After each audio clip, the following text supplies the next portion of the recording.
நம்ம கார்த்திக் இருந்துட்டு, இப்போ அஞ்சலியோட வயித்துல அந்த எண்ணெய தடவியே ஆகணும் அப்படின்னு சொல்லிட்டு கட்டாயத்தோட இருந்துட்டு இருக்காங்க. சரி அஞ்சலி, நான் தான் வந்து பார்த்தீங்கன்னா தடவக்கூடாதுன்னு சொல்லிட்டு வந்து சொல்றேன். ஆனா என்னோட அம்மா, அதாவது உன்னோட அத்தை வந்து பார்த்தீங்கன்னா தடவலாம்ல, அப்படின்ற மாரி வந்து சொல்லி, இப்போ ஜானகிய வந்து பார்த்தீங்கன்னா அந்த எண்ணெய வந்து அஞ்சலியோட வயித்துல தடவ சொல்றாங்க. அதாவது அஞ்சலியோட வயித்த டச் பண்ணி பார்த்தாலே வந்து பார்த்தீங்கன்னா கண்டுபிடிச்சுருவாங்க. இதுல எண்ணெய போட்டு தேய் தேய்ன்னு தேய்ச்சா, இந்த அஞ்சலியோட வயித்துல குழந்தை இல்ல அப்படின்றத கண்டுபிடிச்சுருவாங்க அப்படின்னு சொல்லிட்டு, இந்த அஞ்சலி வந்துட்டு பயங்கரமா வந்து பார்த்தீங்கன்னா ஃபீல் பண்ணிட்டு உட்கார்ந்துட்டு இருக்கா.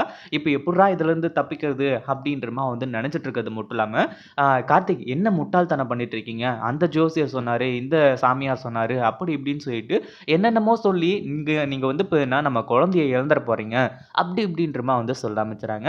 ஒரு பக்கம் நம்ம கார்த்திக் இருந்துட்டு, "இங்க பாரு அஞ்சலி, நீ எதுக்காக வந்து பார்த்தீங்கன்னா இந்த எண்ணெய தடவிக்க மாட்டேன்னு சொல்ற? இந்த எண்ணெயில அப்படி என்ன இருக்கு? ஒண்ணுமே இல்லையே! வெறும் எண்ணெய் தானே. எதுக்காக வந்து பார்த்தீங்கன்னா, நீ அவ்ளோ வந்து பார்த்தீங்கன்னா ஃபீல் பண்ற? அது மட்டும் இல்லாம எதுவும் ஆகாது. நீ கவலைப்படாத. என் அம்மா வந்து பார்த்தீங்கன்னா, உன்னோட வயித்துல எண்ணெய வந்து பார்த்தீங்கன்னா தேய்ப்பாங்க." அப்படின்ற மாரி வந்து சொல்ல ஆரம்பிச்சுறாங்க. அஞ்சலி இருந்துட்டு, "இல்லங்க என்னால முடியவே முடியாது." அப்படின்ற மாரி வந்து சொன்ன உடனே, "என்ன அஞ்சலி பேசிட்டு இருக்க? அப்போ இலக்கியா நீ இவ்ளோ நாளா சொல்லிட்டு இருந்தது எல்லாமே உண்மையா? உன்னோட வயித்துல வந்து பார்த்தீங்கன்னா குழந்தை இல்லையா? அதுக்கு அப்படின்னு சொல்லிட்டு வந்து பார்த்தீங்கன்னா, இந்த அஞ்சலிய பார்த்து கேட்க ஆரம்பிச்சுறாங்க. இத கேட்டதும் அஞ்சலிக்கு சரியான அதிர்ச்சி ஆக ஆரம்பிச்சுருது. அதுக்கு முன்னாடி என்னவெல்லாம் நடக்குது அப்படின்னு சொல்லிட்டு பார்க்கறதுக்கு முன்னாடி, இப்ப தான் நம்ம சேனலுக்கு ஃபர்ஸ்ட் டைம் வரீங்க அப்படின்னா, கீழ இருக்க சப்ஸ்கிரைப் பட்டன பிரஸ் பண்ணிக்கோங்க. இப்போ நம்ம கார்த்திக் இருந்துட்டு இந்த அஞ்சலி இப்படி அடம் புடிச்சுட்டு இருக்கும்போது, கடைசியா இந்த ஒரு வார்த்தைய வந்து கேட்க ஆரம்பிச்சுறாங்க.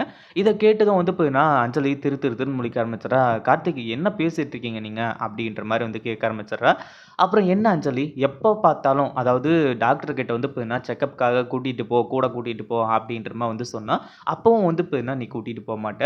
அதே மாதிரி வந்து பார்த்தீங்கன்னா, இப்போ வந்து இந்த எண்ணெய வந்து தடவ சொல்லியிருக்காங்க அப்படின்னு சொல்லிட்டு, உன்னோட வயித்துல இருக்க குழந்தைய வந்து பார்த்தீங்கன்னா, நான் டச் பண்ணி பார்க்கணும்னு சொல்லிட்டு வந்து நெனைக்கிறேன். இந்த ஒரு ஆசைய கூட நீ நிறைவேத்த மாட்டியா? நீ இன்னும் எத்தன நாள் தான் வந்து பார்த்தீங்கன்னா, இப்படி மறைச்சு மறைச்சு வச்சுட்டுருப்ப? அப்படி இப்படின்ற மாரி வந்து கேட்க ஆரம்பிச்சுறாங்க.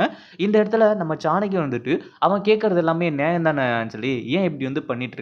அது மட்டும் இல்லாம கார்த்திக் வந்து பார்த்தீங்கன்னா, அவனோட குழந்தைங்கள வந்து அதாவது ரெட்ட குழந்தை வந்து பார்த்தீங்கன்னா, உன்னோட வயித்துல வளர்ந்துட்டுருக்கு. அது வந்து பார்த்தீங்கன்னா, வளர்ந்து வெளிய வந்து அத கொஞ்சுற விதம் வந்து பார்த்தீங்கன்னா வேற. அந்த சந்தோஷம் வேற. ஆனா, உன் வயித்துல இருக்க குழந்தைய வந்து பார்த்தீங்கன்னா, உன் வயித்தோட தொட்டு பார்த்து, அது கூட பேசி, சிரிச்சு, நம்ம கார்த்திக் வந்து பார்த்தீங்கன்னா, இப்படி இருந்தா மட்டும் தான், அவனுக்கும் ஒரு நல்ல ஒரு இதா இருக்கும் அப்படின்ற மாரி வந்து சொல்ல ஆரம்பிச்சுறாங்க. இந்த அஞ்சலி இப்போ வசமா சிக்கிக்கிட்டா, இவங்க 2 பேரும் சேர்ந்துக்கிட்டு அஞ்சலியோட வயித்துல வந்து பார்த்தீங்கன்னா, இப்போ எண்ணெய் தேய்ச்சு அது மேல வந்து பார்த்தீங்கன்னா, ஆம்லெட், ஆபாயில் இது எல்லாத்தையுமே போடாம விடமாட்டாங்க போலயே அப்படின்ற மாரி வந்து பார்த்தீங்கன்னா, இந்த அஞ்சலி இருந்துட்டு பயங்கரமா வந்து பார்த்தீங்கன்னா கதறிட்டு இருக்கா. இப்போ இந்த விஷயத்த வந்து பார்த்தீங்கன்னா, வேணான்னு சொல்லிட்டு வந்து சொன்னாலும், நம்ம கார்த்திக் விடுற மாரியே கிடையாது. சரி எண்ணெய் தேய்க்க வேணாம். நான் வந்து பார்த்தீங்கன்னா, என் குழந்தைங்க இருக்கிற வயித்த வந்து பார்த்தீங்கன்னா தொட்டு, அந்த குழந்தைங்க கூட பேசணும். அப்படின்ற மாரி கார்த்திக் இருந்துட்டு, இப்போ எண்ணெய் தேய்ச்சா தானே பிரச்சனை. இப்படி பேசலாம். அதாவது இந்த மாரி வந்து பார்த்தீங்கன்னா, குழந்தைங்க கிட்ட பேசலாம்ல. அப்படின்ற மாரி வந்து சொல்லி, இந்த அஞ்சலி இருந்துட்டு இப்போ வந்து பார்த்தீங்கன்னா, தான் வயித்த வந்து அதாவது அந்த துணிய வந்து பார்த்தீங்கன்னா, லைட்டா விலக சொல்றாங்க. கடைசியா என்ன அஞ்சலியோட சுயரூபம் வந்து பார்த்தீங்கன்னா, எல்லாருக்குமே தெரிய வரப்போகுது. இத பத்தி நீங்க என்ன நினைக்கிறீங்க? இந்த வீடியோ புடிச்சிருந்தா லைக் பண்ணுங்க, ஷேர் பண்ணுங்க. இப்ப தான் நம்ம சேனலுக்கு ஃபர்ஸ்ட் டைம் வரீங்க அப்படின்னா, சப்ஸ்கிரைப் பண்ணிக்கோங்க.